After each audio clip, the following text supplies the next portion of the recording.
Hi, my name is Emmaline and I'm beautiful, and I want you to know that you are too. My friend Lauren and I like to take the same subject and do a video about a different aspect of it. Even though I have really bad acne problems and scarring and stuff like that, because I have a type of acne called cystic acne, which is genetic and doesn't go away if I use creams or something. Even though I am insecure about that, I feel like maybe I need to talk more about other insecurities I've had. I don't expect this to be an extremely inspirational video for anybody, but I know that sometimes it helps to know that somebody else feels the same. Feels like maybe they could be a better person if they just looked a little different, or if they just acted a little different, or they were just someone else entirely. And I want you to know that it's not like that. You're perfect the way you are, but you shouldn't let anybody's image of you distract you from how gorgeous you really are. Growing up, I had a lot of really bad body insecurities. I hit puberty at an extremely early age, and so my body changed a lot earlier than a lot of other girls. I basically looked like a 9-year-old trapped in a 16-year-old's body, which is kind of creepy for one.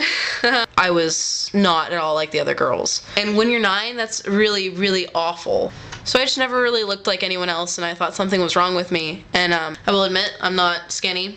I am overweight, I know that. That's awesome. When I was younger, I really worried a lot that nobody would ever find me attractive, or that nobody would ever love me. At least not in like a boyfriend-girlfriend kind of way, you know? Like there's more than one kind of love. Like there's like a parent love, and there's like a friendship love, and then there's like a love, and then there's like I love you sometimes love, and there's like all aspects in between, all different sorts of degrees. I personally never really thought that I was someone that someone else would find attractive. I had pretty much convinced myself that I was going to get leftovers from other girls. And when I say that, I'm entirely serious. I had created this thought that I was going to get whatever some other girl didn't want. I felt that way because I wasn't secure in my body. It's really hard for me. I was bullied a lot in especially middle school. I got called names like gorilla and cow and masculine.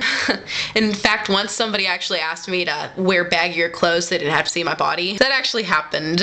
And the worst part was I believed them. I believed that I was all of those things, and that I would never ever be happy with myself because I wasn't what they thought was beautiful. And it's especially hard where you look at anything, really, and you see people that are idealistically thin, and it's really difficult to come to terms with the fact that you don't look like that, and you might never look like that. Even if you are overweight or obese or have really bad acne scars, there is somebody out there, I promise you, that will think you are absolutely gorgeous. It may not be the guy you like. It may not be your parents. It may not be your friends. It might not be your next door neighbor. And it might not be your dog. This is probably the part of the video where I tell you that I had really bad body issues, but then I came out of it because I realized that Jesus is my Lord and Savior. But I'm not gonna say that because that's not what brought me out of it. Truthfully, since a lot of other girls didn't look anything like me as far as body shape goes, I thought that maybe I was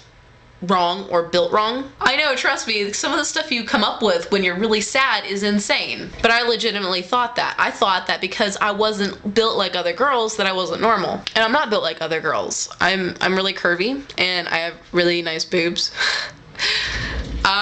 So yeah. So I eventually came to the assumption that maybe I just look better like a man.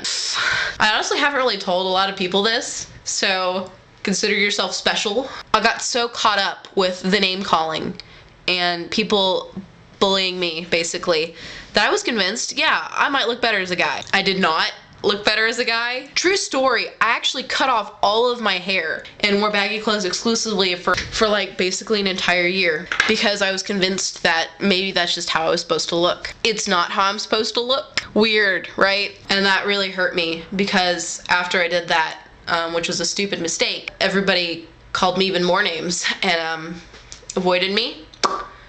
Needless to say, I did not have a boyfriend, and nobody ever had a crush on me. And I wish I could say I had a moment where it was like instant confidence. But I didn't have a moment like that. It took a lot of time, and it took a lot of me standing in front of the mirror in my underwear going, okay, alright, I might be okay with this. For me to finally realize that if I can love me, then everyone else can. Once I was followed after school down the hall. There was nobody around. It was pretty empty. It was like 3 or 4 girls, and all of them followed me down the hall, ripping up paper and throwing it at me. They were mooing and calling me a cow and saying that I had to eat the paper. I did not eat the paper, but I didn't really tell anybody about it either. When you're going through something like that, you don't want to hear what everyone else has to say because it hurts so much and you just hate yourself. I think Hank Green put it best by saying that I never dealt with bullying. I survived it. Because honestly, you can't deal with bullying. It's gonna be there, and until it goes away, you're gonna hate yourself. You're gonna hate your life. You're gonna hate you. And people can give you advice, and you're not necessarily gonna take it. Trust me,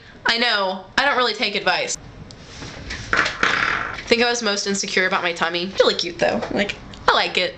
I used to do a lot of sit-ups because I hoped it would go away. Like, I was legitimately good at sit-ups. In elementary school, I could do 74 sit-ups. I think that's a lot of sit-ups to me. That's a lot of sit-ups. Like, I can't do 6 push-ups without falling on the ground. So my name is Emmaline Dyer. I was bullied about my body when I was younger. And I've never once in my entire life been able to wear a size 3, or a size 0, or a size 6, or a size 8. And yeah, I might be a cow. And you might not find me attractive, but I'm beautiful. And you're beautiful.